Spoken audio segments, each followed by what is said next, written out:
Yes.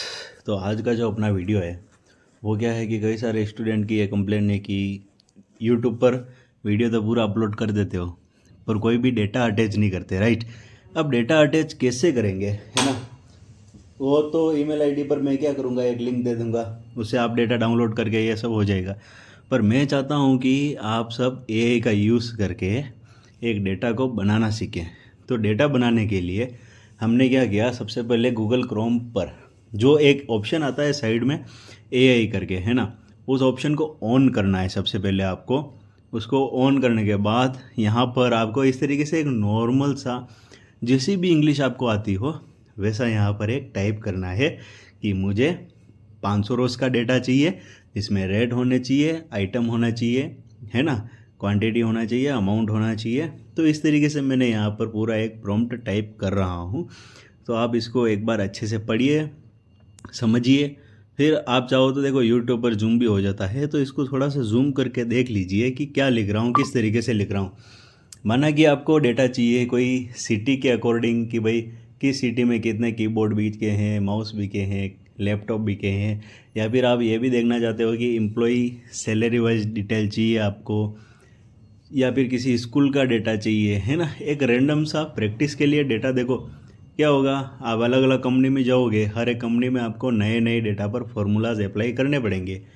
तो जितनी बार आप एक ही फॉर्मूला को अलग अलग डेटा पर अपडेट करके आउटपुट निकाल रहे हो, है ना, तो आपका एक्सेल पर कमांड बढ़ेगा। हमें सिर्फ फॉर्मूला को रटना नहीं है, उसको अच्छे से समझना है। तो प्रॉम्प्ट देने के बाद जैसे हमने यहाँ पर सर्च बटन पे क्लिक किया, ऑटोमेटिक ये सर्चिंग हो रही है। हो सकता है थोड़ा टाइम लगे, क्योंकि देखो 500 रोज़ का डेटा है, इसको अरेंज करने में, सिस्टमेटिक देने में, कॉपी करके एक्सेल में पेस्ट करने में थोड़ा सा टाइम लगता है। ओके, तो अब हम क्या करेंगे, यहाँ पर डेटा एक बार के लिए हो गया है पेस्ट। ठीक है, थोड़ा सा एनालाइजिंग हो रहा है और अच्छे से अपन को डेटा ये बनाकर दे देगा।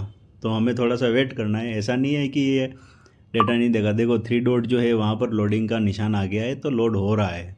ठीक है, अब हम क्या करेंगे, डेटा जो लोड हो गया है, तो मैं 500 रोज़ का डेटा नहीं ले रहा हूँ, एक बार के लिए थोड़ा सा डेटा ले रहा हूँ।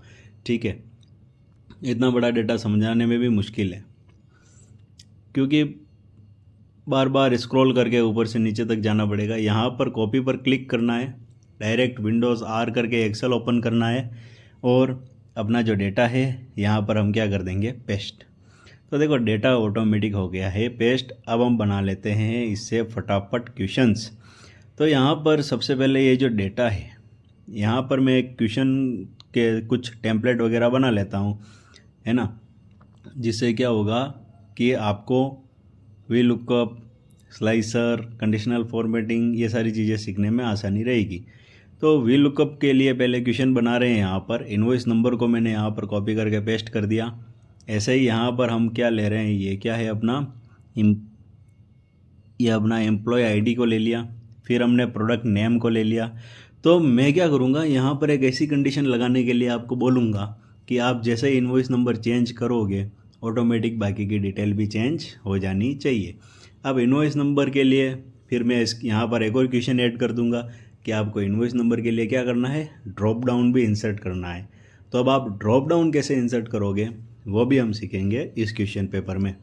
ठीक है, तो data validation, conditional formatting, V lookup, pivot table and chart, ये जो मेजर टॉपिक है वो सारे हम इस क्वेश्चन पेपर में सीख जाएंगे। तो यहाँ पर मैंने टाइप कर दिया है सर्च बार। क्या टाइप कर दिया, सर्च बार। ठीक है, तो अब ये सर्च बार देखो अच्छे से शो नहीं हो रहा है ना। तो कल को आप भी क्वेश्चन पेपर बनाओगे, खुद के लिए टेम्पलेट बना के रखोगे कि यार कहीं एक्सेल भूल नहीं जाए, बार बार प्रैक्टिस करनी पड़ेगी। तो इस तरीके से डेटा बनाया, इस तरीके से टेम्पलेट बनाकर रख दीजिए, जिस पर आप बार बार प्रैक्टिस करोगे ना। तो इससे क्या होगा कि नॉर्मल सा आपका जो भी कमांड वगैरह है वो नहीं छूटेगा एक्सेल पे। ठीक है, तो यहाँ पर मैंने थोड़ा सा फ़ॉन्ट साइज़ वगैरह इनको भी सही कर देता हूँ। फिर हम क्या करेंगे, इन सबको एक साथ सेलेक्ट किया, अल्टर HOI बटन प्रेस किया। अल्ट एक बार दबाना है, HOI ये सारे एक एक बार ही दबाने, एक साथ कोई भी नहीं दबाना। ठीक है, फिर यहाँ पर अल्ट HBA करके बॉर्डर भी दे दिया है। अगर आपकी स्पीड होगी तो पता ही नहीं चलेगा कब आप बॉर्डर दे दोगे। कलर ऐसा देना है जिसमें आपका फ़ॉन्ट आराम से दिखे, ठीक है। तो यहाँ पर ये जो कलर है मैं दे रहा हूँ क्योंकि इसमें फ़ॉन्ट दिख जाएगा बड़ी स्क्रीन पे, ठीक है। और हम क्या कर सकते हैं, इसका थोड़ा सा फ़ॉन्ट डिज़ाइन, फ़ॉन्ट की साइज़ बढ़ा देते हैं, फ़ॉन्ट की डिज़ाइन भी थोड़ी सी और अलग ले लेते हैं। तो अब देखिए डेटा और भी विजिबल हो रहा है ना। तो इम्पोर्टेंट ये है कि आपका जो प्रेजेंटेशन है ना वो एकदम क्लियरली और अच्छे से होना चाहिए, जिससे सामने वाले जो भी अपने ओनर हैं उनको डेटा अच्छे से समझ में आ जाए, उनको पता चल जाए कि यार सर्च बार किसका है, अच्छा इनवॉइस नंबर चेंज कर रहा हूँ तो क्या हो रहा है, ऑटोमेटिक हाईलाइट हो रहा है ना। तो ये सारी कंडीशन हमें ही बनाकर रखनी पड़ती है, ठीक है। तो यहाँ पर हमने सर्च बार के लिए एक अच्छा सा पूरा फॉर्मेट वगैरह दे दिया है। अब हम सोच रहे हैं कि ये जो अपना इनवॉइस आईडी है इनको भी थोड़ा सा कलर दे देते हैं ताकि अपना काम ख़त्म हो जाए, ठीक है। तो इनको पहले सेलेक्ट करने का है, फिर आप जाओगे सेम कलर ही दे देते हैं, ज़्यादा कन्फ्यूज़न नहीं रखने का, जीवन में क्लियरिटी रखने का। ओके, हमने कलर वगैरह दे दिया, 2 टेम्पलेट क्रिएट करने थे वो भी कर दिया हमने। अब हम थोड़े से क्वेश्चन वगैरह भी बना लेते हैं, जिससे क्या होगा कि हम भूलेंगे नहीं कि यार अब हमें क्या सीखना है, अब हमें क्या सीखना है ना।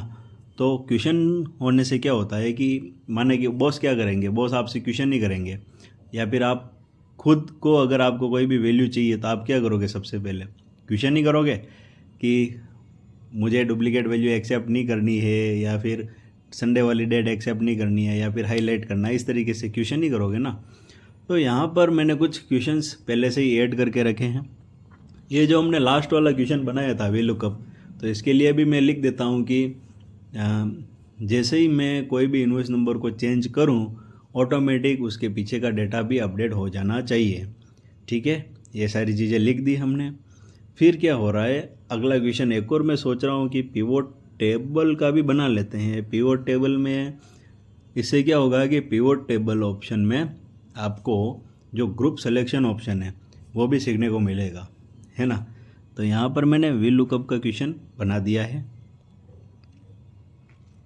और यहाँ पर अब मैं बोल रहा हूँ कि create a pivot table for quarterly analyse the data, मतलब कि क्वार्टर के हिसाब से आपका अमाउंट ऑटोमेटिक क्या हो जाएगा, अपडेट हो जाएगा, ठीक है। इसके लिए हम क्या करेंगे वो भी आने वाले टाइम में देखेंगे, ठीक है।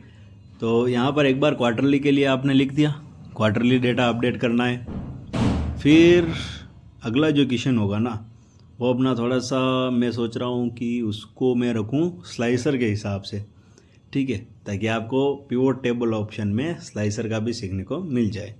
तो यहाँ पर अपना क्वेश्चन बन गया है।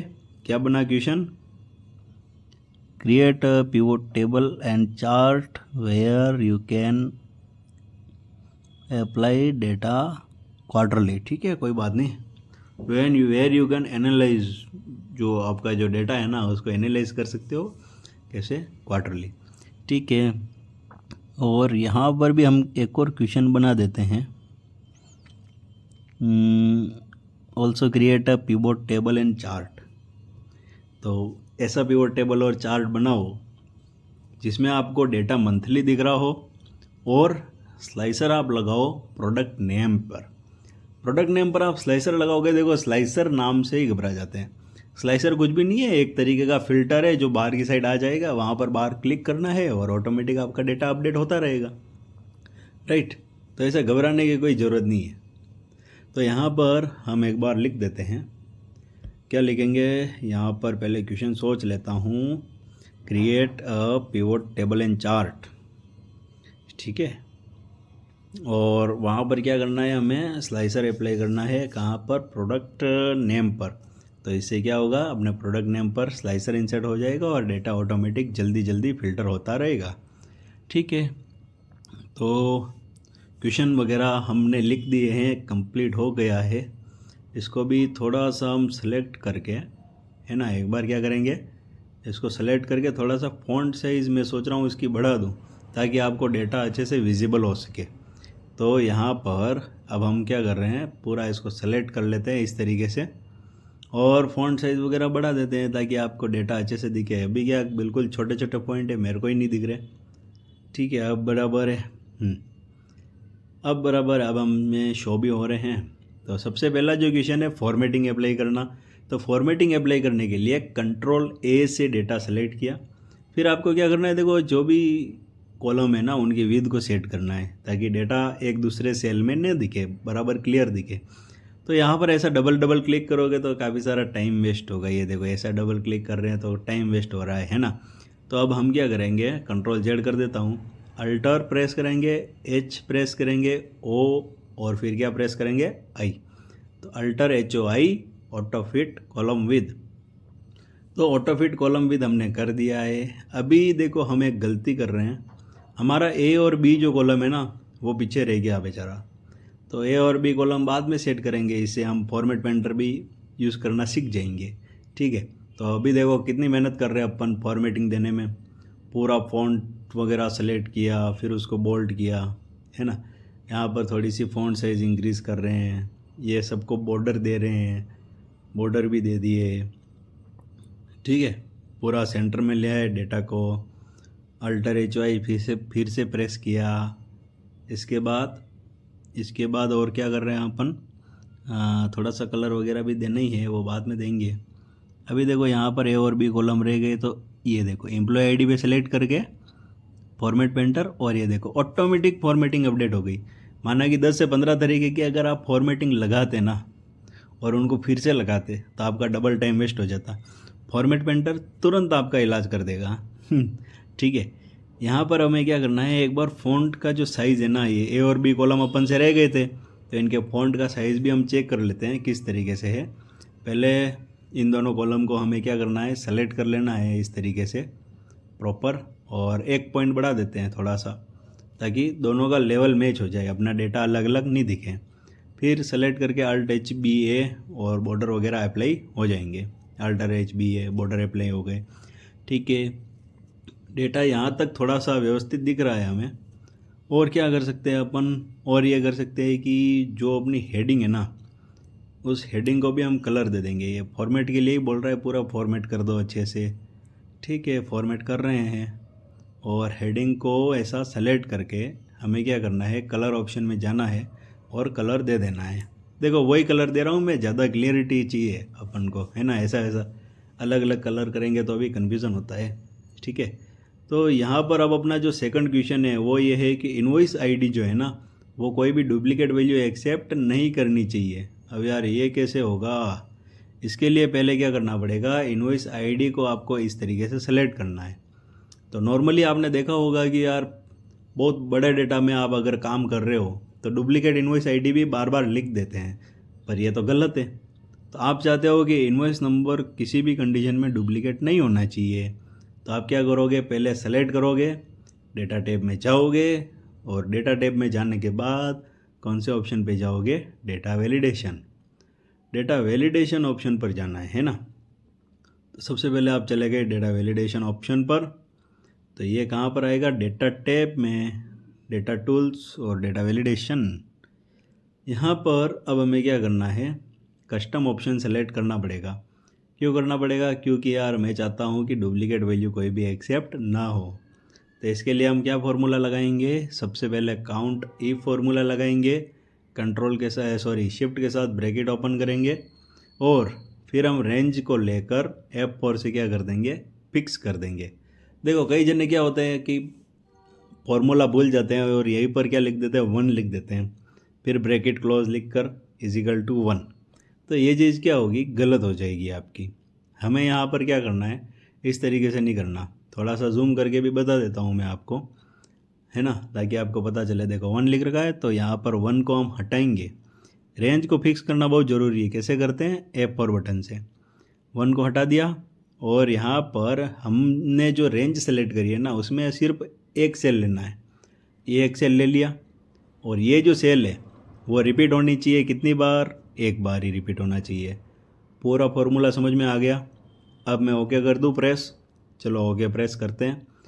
कोई भी डुप्लीकेट वैल्यू लिखोगे तो एक्सेप्ट नहीं होगा, पर आप अगर गलती से 3 लिख दोगे ना तो वो एक्सेप्ट हो जाएगा, क्योंकि ये डुप्लीकेट नहीं है।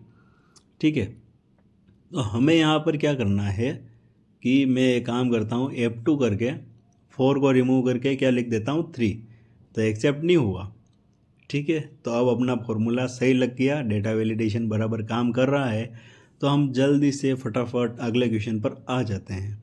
अब अपना अगला जो क्वेश्चन है ना, वो किससे रिलेटेड होने वाला है? सर्च बार से। अब सर्च बार से क्या क्वेश्चन बन सकता है वो देखते हैं।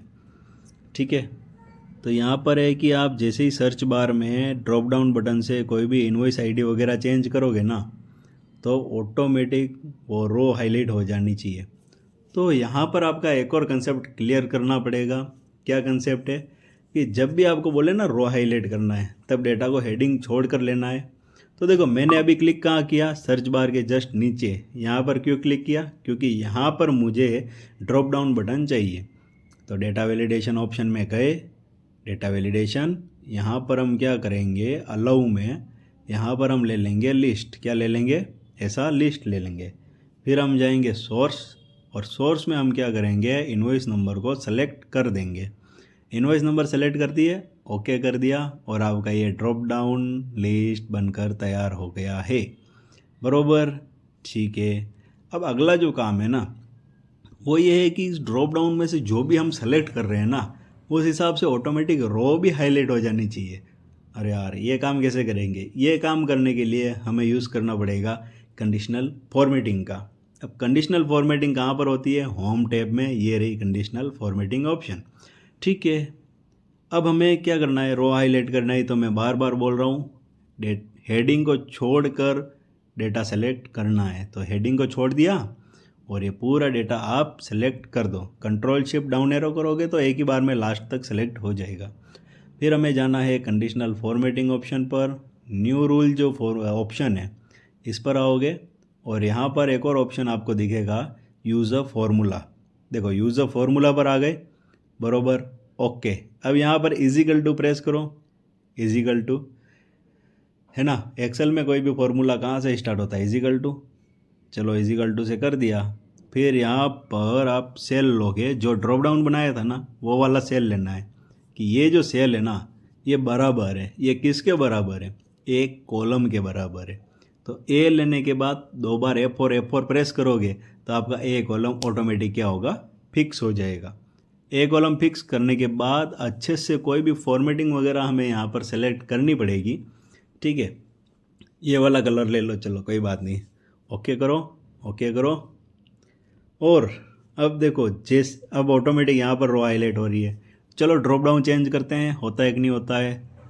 ये ड्रॉप डाउन बटन से कोई भी इनवॉइस नंबर चेंज करके देखते हैं। ये कर दिया, ओके। ये देखो, जैसे ही आप ऑटोमेटिक हो रहा है, जैसे आप इनवॉइस नंबर सेलेक्ट कर रहे हो ना, तो यहाँ पर ऑटोमेटिक पूरा रो हाईलाइट हो रहा है। तो ये कितना बढ़िया चीज़ है ना।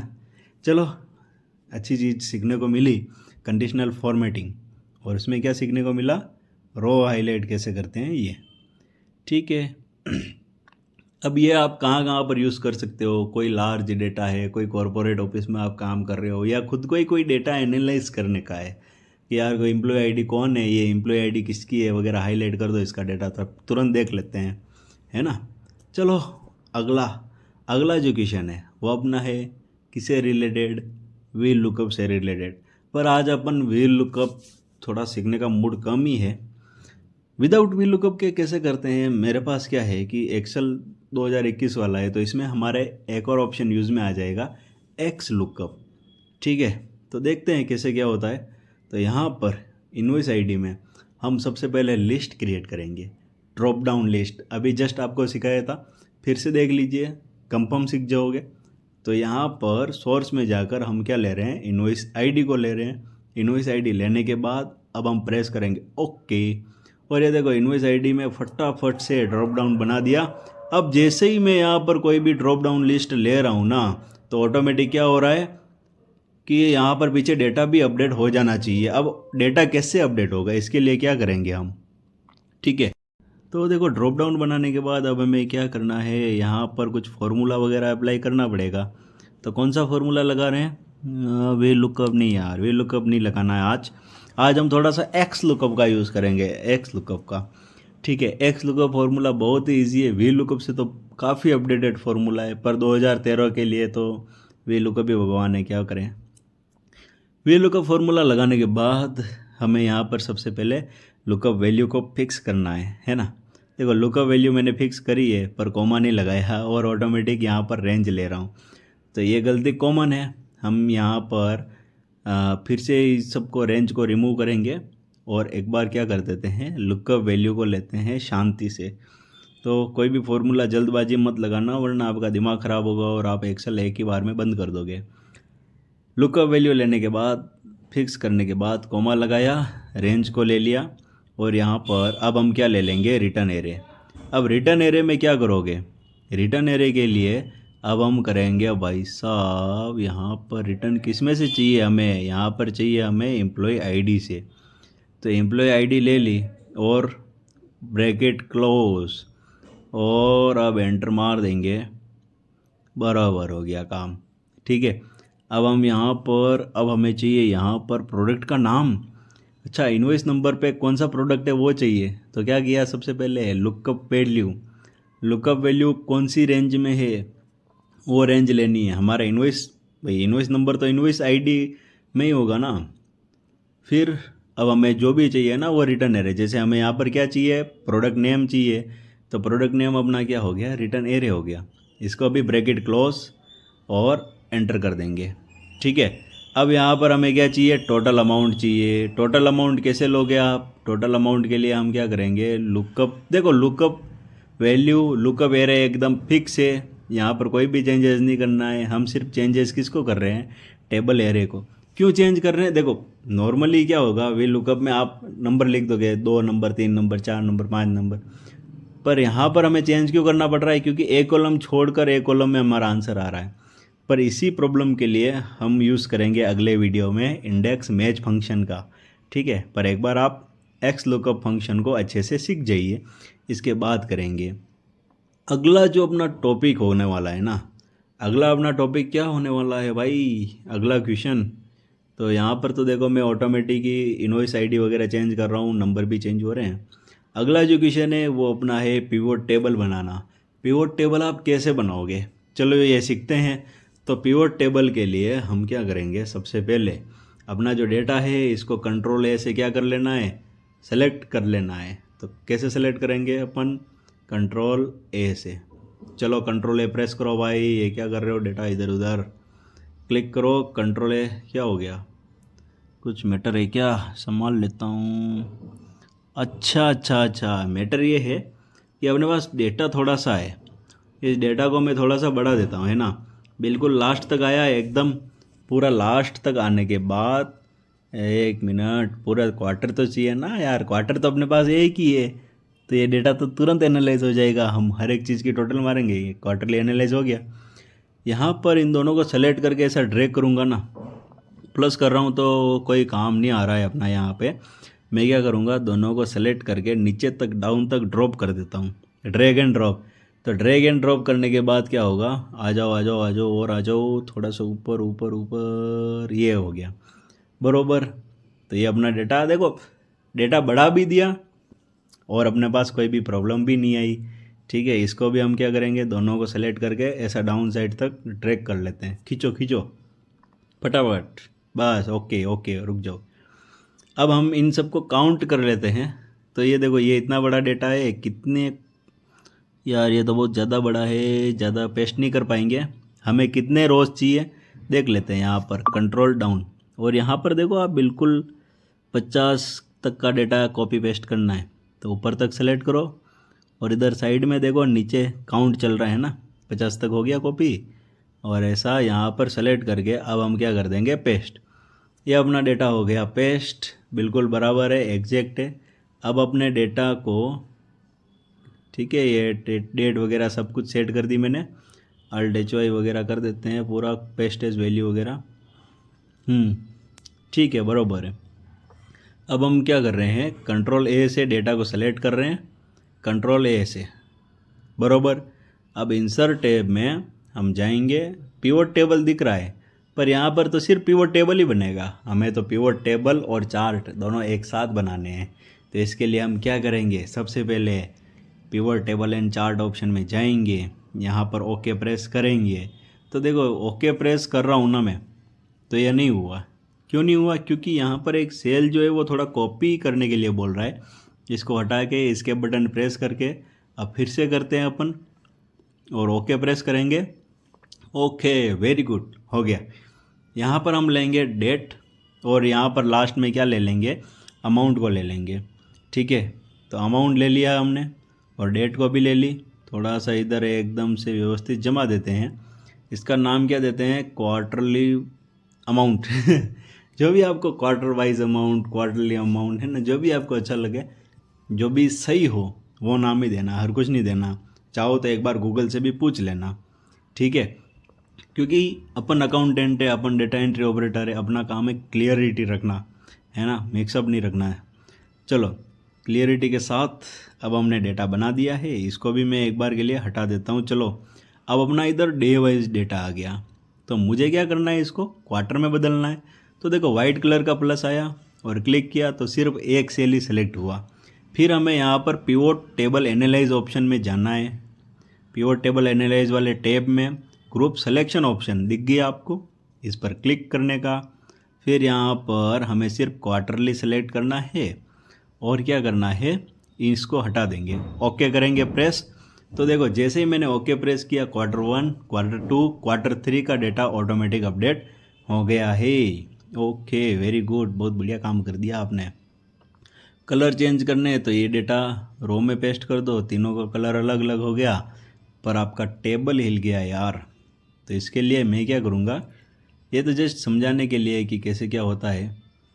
इसको पकड़ के फिर से इधर ही ले आते हैं कॉलम में। कलर चेंज नहीं होगा तो भी चलेगा, कोई बात नहीं। इसको पकड़ो ऐसा, इधर ले आओ कॉलम में, बराबर व्यवस्थित। तो ये डेटा अपना रोज़ में एकदम, है ना, यहाँ पर क्या लिखा हुआ है, एक चीज़ हो रही है। ठीक है, कोई बात नहीं, कभी कभी कॉलम और रोज़ भी लिखा हुआ आता है, वो भी देखेंगे अपन। अब हमें क्या करना है, अगला जो क्वेश्चन है वहाँ पर फिर से बोल रहा है फिर से पिवट टेबल और चार्ट बनाओ, और इस बार क्या करो, एक स्लाइसर बना दो। स्लाइसर बना दो तो स्लाइसर में जो भी प्रोडक्ट नेम वगैरह आप सेलेक्ट करोगे ना, तो उस हिसाब से ऑटोमेटिक डेटा अपडेट हो जाना चाहिए। तो अब क्या करें, पूरा डेटा सेलेक्ट करने का, डेटा सेलेक्ट करने के बाद इंसर्ट टैब में आपका ऑप्शन है पिवट टेबल एंड चार्ट, यहाँ पर आप क्लिक करोगे। क्लिक करने के बाद अब हमें प्रेस करना है ओके। अपना डेटा आ गया है।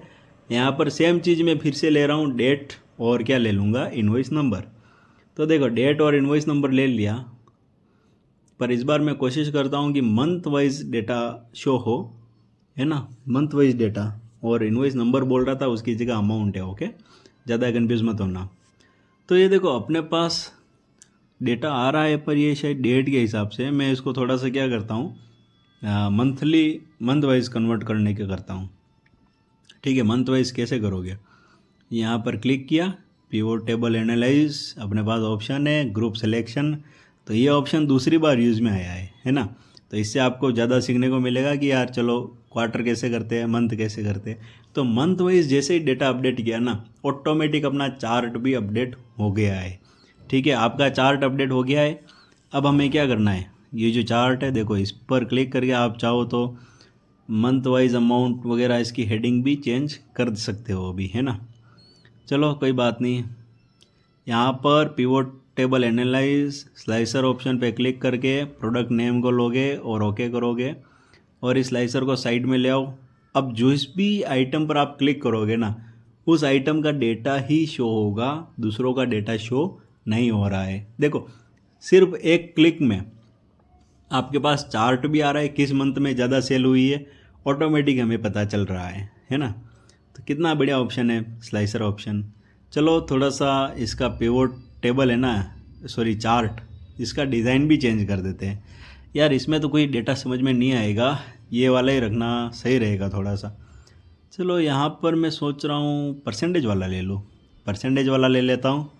अब ये जो परसेंटेज है ना, इनको थोड़ा सा बाहर की साइड निकाल देते हैं ताकि डेटा अच्छे से शो होगा। तो देखो बाहर की साइड निकालने के लिए कितनी कोशिश करते हैं, कोशिश नंबर 1, राइट क्लिक किया, नहीं जाएगा। फिर हम क्या करेंगे, ऐसा अलग अलग पकड़ के भी बाहर निकाल देंगे डेटा को ऐसा। तो अभी यार टाइम वेस्टिंग है यार, ये तो कोई मज़ा नहीं आया इसमें भी। चलो कुछ और करते हैं।